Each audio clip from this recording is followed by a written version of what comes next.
Everybody, it's Mike Kennedy, Vermont Bar Council, and Friday of 2022's Wellbeing Weekend Law. Back on the deck. It's a beautiful morning. Got the whiteboard out. I'll explain that in just a minute. Today's theme for Wellbeing Weekend Law is emotional intelligence. And I'll start with a disclaimer. I'm not a psychologist, trained in psychology, psychiatry, therapy, anything like that. I have no expertise in this area whatsoever. But I have read a lot that the folks from the Institute for the Wellbeing in Law have put out, a lot of material, and I can repeat what I've read. But I do not speak from experience. And if you need assistance with emotional well-being, talk to an expert, not to me. With that disclaimer, first the whiteboard. I am using the whiteboard because when I talk about emotional intelligence, I use a construct that I use as a basketball coach. And the whiteboard sort of just brings me back to that mode, in the locker room, writing on the board, plays, scouting reports, anything. Just reminds me of coaching basketball. And since I'm using that construct, I'm going with the whiteboard today. I hope it's not too bright, the reflection off my head, but I think we'll make do. Okay, so what are we talking about when we're talking about emotional well-being as part of our overall well-being? Organizers are asking us to use the phrase feel well. Feel well. How do we, the better we feel, the more well we feel, the better that is for our emotional well-being and our overall well-being. What does that mean, feeling well? Well, it means this. We have emotions. And when it comes to feeling well, one way to feel well is to learn to identify, manage, and use our emotions in a positive way. The more you do that, the higher your emotional IQ, or the people who are better at doing that have higher emotional IQs, and a high emotional IQ is a good thing. Now, the experts will tell you that studies have shown that people with high emotional IQs are better at communicating, at time management, and at conflict resolution. Now, that's just in general. All people. If you think about that, at least as I think about that, those are three traits, skills that are very important for lawyers and legal professionals to have: communicating, time management, and conflict resolution. So I think this is a real important topic, one of the more important days of Wellbeing Week in Law for lawyers and legal professionals. Now, when it comes to learning to identify, manage, and use our emotions, we have to not just remember, but accept that we are going to have negative emotions. They're going to happen. And that is perfectly okay. We're not going to go through life never feeling bad or having an emotion that we consider to be negative. The key isn't criticizing ourselves for feeling or experiencing a negative emotion. It's learning how to make sure that the response to the negative emotion is positive, that we have positive responses, that we identify the negative emotion, and that we manage ourselves in such a way that from whatever happens next doesn't detract from our emotional well-being. So when it comes to the response, I'm using the phrase or the term win. And this is a term I used when I was coaching basketball. It doesn't mean win the game. What it means is we want to focus on what's important now. And in the basketball context, here's how I used it. Let's say that a player takes a shot, thinks that they get fouled. Maybe they actually do get fouled, misses the shot. And the reason the shot was missed is because the player got fouled while shooting it. For whatever reason, the referee doesn't call the foul. The referee didn't see it. The referee didn't think it was a foul. What's important now is not for that player to start screaming and yelling at the referee. What's important now is for the player to continue playing because the game goes on. Similarly, a player might be wide open under the basket for an easy layup. Teammate has the ball and throws a terrible pass to the player. It goes over the head of the player, out of bounds, clangs off the wall, other team has the ball.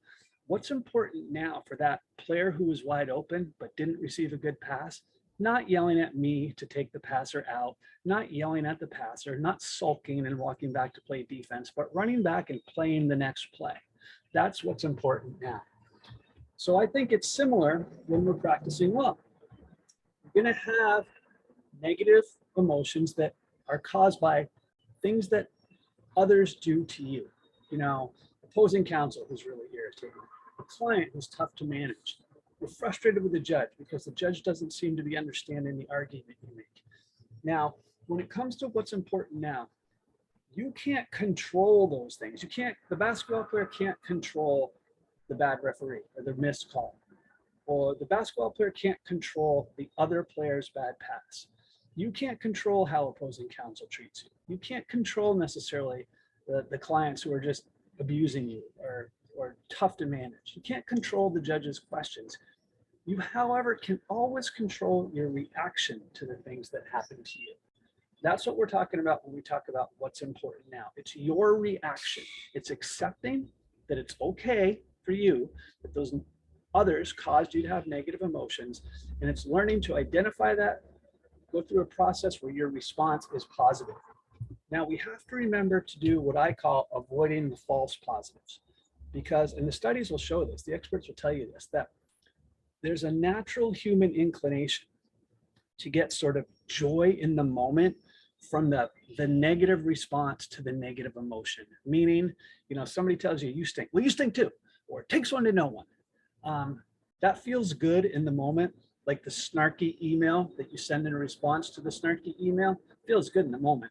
That does nothing for our emotional well-being. And in fact, it's a sign of a low emotional IQ. You have to avoid that. Instead, learn to control what you can control, and that's you having a positive response to the negative emotion. I also like to use this concept when I'm talking about what's important now in emotional intelligence, and it's the 3 feet of influence.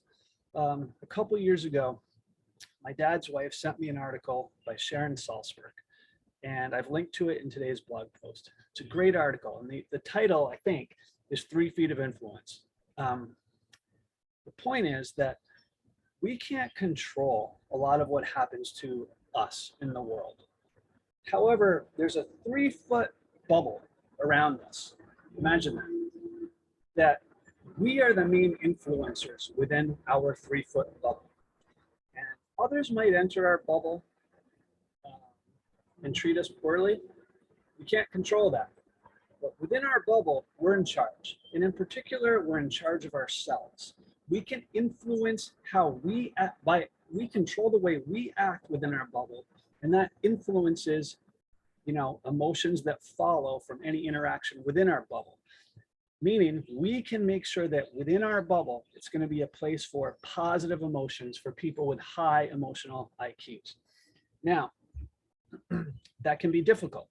I understand, but just remember, identify, manage, respond positively, and we can always do that within our little 3 feet. Now, I call it winning our 3 feet of influence. And if more people would win their 3 feet of influence, so we have lots of different people winning their 3 feet of influence, imagine the area we're going to cover with positive responses, with positive emotions, with high levels of emotional well-being. Now, one more disclaimer. The experts will talk to you about short-term emotional intelligence and long-term emotional intelligence. What I'm talking about today is short-term, meaning, you know, things that are happening, trying to control win your 3 feet of influence, and being positive in response to a negative emotion.